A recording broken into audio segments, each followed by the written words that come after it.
How to create an animated gradient background with Fusion in Davinci Resolve. Right-click in the Media pool and select New Fusion Composition.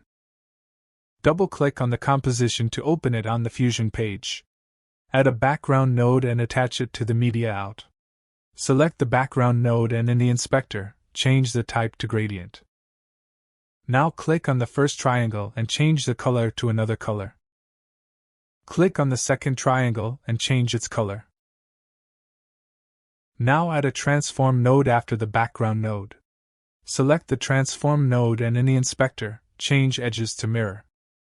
Right-click on the angle property and select expression. In the text box just type time.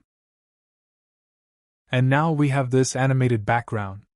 Now go back to the edit page and drag the composition into timeline. You can change its duration and it will still work fine. Anyway guys, thanks for watching and I hope you found this useful.